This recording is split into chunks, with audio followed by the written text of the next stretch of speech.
Welcome to TalkTickers. You're tuning in for our deep dive into the Phillips 66 first quarter 2025 earnings call. That's right. And this is really your shortcut to understanding what went down in that call. So this quarter, it sounds like P66 had quite a bit going on. Significant turnaround work, but also some tougher market conditions. Yeah, definitely. Refining, renewables, chemicals all faced some headwinds. But, despite that, the big message from management was sticking to their strategy and keeping shareholder returns front and center. Okay, let's break down those headline numbers then. What did they report? So reported earnings came in at $487 million. That's 1.18 cents per share. But there was also an adjusted loss. Correct. An adjusted loss of $368 million or 90 cents per share. And there's a key item in there. Ah, right. That includes a pretty big pre-tax hit, doesn't it? Something about the LA refinery. Exactly. $246 million pre-tax impact from accelerated depreciation because they're planning to close that refinery. And just as important, what isn't in that adjusted number? Yeah, good point. It excludes a massive $1 billion pre-tax gain that was from selling off a non-operated interest in a co-op pipeline. So bit of a mixed bag on the earnings front, depending on how you slice it. What about cash generation? Operating cash flow was $187 million for the quarter. Okay. And despite the adjusted loss, they still returned cash to shareholders. They did $716 million, actually. $247 million of that was through dividends, and the rest was share repurchases. Really shows their commitment there. All right, let's get into the nitty-gritty, segment by segment. Refining first, lots of talk about turnarounds. Huge focus there. It was a really significant turnaround program in Q1. The key things they stressed were that it was completed safely, on time, and actually under budget. That's impressive. But it did hit volumes and margins, naturally. Oh, absolutely. That was expected. But the silver lining is they're saying the bulk of that activity and the costs associated with it are now basically behind them. So looking forward, things should look better for refining ops. That's the plan. And they did mention that the refineries not undergoing turnarounds ran well, showed good underlying performance. Right. And the outlook for Q2 utilization. They're expecting it to bounce back strongly, targeting the mid-90s. Turnaround expenses should also drop quite a bit, somewhere between $65 and $75 million. Beyond the big maintenance stuff, are they still investing in refining? Yes, but strategically. They talked about focusing on sort of low capital, high return projects, things that improve feedstock flexibility or yields. Like what? Any specific examples? Yeah, couple. At the Sweeney refinery, they added the ability to switch an extra 40,000 barrels per day between heavy and light crude. Gives them more flexibility to chase cheaper barrels, Makes sense. And at Bayway? At Bayway, there was a project focused on the FCC unit. That's the fluid catalytic cracker. They increased its ability to process native feedstock. Okay, translate FCC and native feedstock for us non-engineers. Why does that matter? Sure. The FCC is key for making gasoline. Increasing native feedstock capability means they can use more of the stuff readily available within the refinery itself, reducing the need to, say, import more expensive VGO vacuum gas oil to feed the unit. So basically, it saves costs. Got it. Smart, smaller tweaks. Now let's shift gears to Midstream. Sounds like this is a really core part of their strategy now. Absolutely critical. They see it as a key growth engine, plus it provides stable cash flow, which kind of balances out the more volatile refining side. And they just made a big acquisition there, right? Epic NGL? They did, closed April 1st. They highlighted it's immediately accretive, adding to earnings right away, and it really expands their ability to get NGLs out of the Permian Basin and connected to markets. More integration, connecting the dots. Exactly. And it's not just buying assets, they're building too, expanding natural gas gathering and processing in the Permian. Like the DOSPicos 2 project. Yep, that expansion should be online in Q3 this year. And then they announced a whole new plant, Iron Mesa. Iron Mesa, where's that and when? It'll serve both the Delaware and Midland basins. Expected online Q1 2027. And interestingly, they plan to fund it within their existing capital budget. So major growth in Midstream planned. What's the overall goal there? They're aiming to grow their Midstream run rate adjusted EBITDA up to $4.5 billion by 2027. These projects are central to hitting that. And you mentioned the Sweeney Hub earlier. Yeah, another bright spot. Record fractionation volumes there in Q1, 650,000 barrels per day. Shows strong NGL handling capability. Okay, moving on. Chemicals, that's mostly their CPGM joint venture. How did that perform? Results were up there, mainly because of higher volumes and lower costs compared to the previous quarter when CPGM had its own turnaround activity. So a bit of a bounce back. Yeah. And the outlook. Pretty solid. They expect chemical utilization rates in Q2 to be in the mid-90s as well. What about marketing and specialties? Also saw improvement, mostly due to lower depreciation and better margins in their international business. All right, now for a segment that sounded a bit tougher, renewable fuels. What dragged results down there? Yeah, definitely faced some headwinds. A big one was the shift in U.S. policy from blenders tax credits, BTC, to production tax credits, PTC. That transition caused some disruption. Any other factors? Yes, they mentioned LIFO inventory impacts, basically accounting stuff when they drew down some older, lower-cost feedstock inventory. And also the timing of recognizing some credits they get in the UK wasn't smooth. So kind of a confluence of things hitting at once. Yeah. What's the outlook? Sounds uncertain.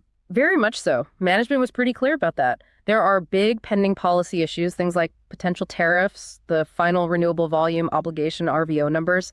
That makes planning difficult. And it's impacting operations now. Apparently so. Margins were still challenging in April, which led them to actually reduce run rates at their renewable diesel plants. Are there any potential positives on the horizon? They did mention a couple. Some recent closures of competitor biodiesel plants might help tighten supply.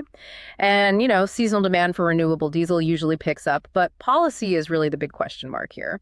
Okay, let's pull back to the bigger picture, capital allocation and overall strategy. They've been busy reshaping the company. Very active. Over the last 3 years, they've sold off about $3.5 billion in assets they deemed non-core. While making those midstream acquisitions we talked about. Exactly. And rationalizing refining, two-sold alliance, converting rodeo to renewables, planning to shut down LA. It's about focusing the portfolio. And the commitment to shareholder returns remains strong. Rock solid, it seems. They reiterated that target of returning over 50% of net operating cash flow. We saw that with the dividend increase. Yep, another 5 cents per share quarterly. And they made a point of saying they've raised the annual dividend every single year since P66 was formed back in 2012. That's a 15% compound annual growth rate. Quite a track record. Did they ever talk about, breaking up the company? Spinning off segments? They said it comes up regularly at the board level. They look at strategic alternatives, potential separation, but they weigh things like earnings volatility, losing synergies between businesses, tax implications, balance sheet strength. And the current conclusion is? Right now, the board believes the integrated model, having refining, midstream chemicals together, provides valuable synergies. So sticking with the current structure for now. What about the balance sheet? Debt reduction was mentioned. Yeah, big progress there in Q1. Paid down $1.3 billion of debt. Is there a target level? Yes, they're aiming for an absolute debt level of $17 billion. They expect asset sales and hopefully a better operating environment to help them get there. While still doing the dividends and buybacks? That's the balancing act. Maintain shareholder returns while strengthening the balance sheet. They got a $2 billion boost recently from selling those stakes in the Co-op and Gulf Coast Express pipelines. And where did their cash balance end up? Ended Q1 at $1.5 billion. And just for planning, they expect corporate and other costs in Q2 to be around $340 to $360 million. Okay. Something else touched upon was NGL exports and potential tariffs, especially regarding China. What's the situation? Well, the U.S. is a huge supplier of LPG, mostly propane, to China. So tariffs would definitely shake things up, likely rerouting trade flows.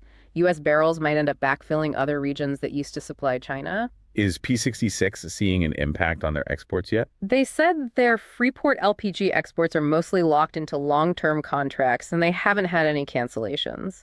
Their trading team is basically managing the delivered cargoes to find the best value in the current market.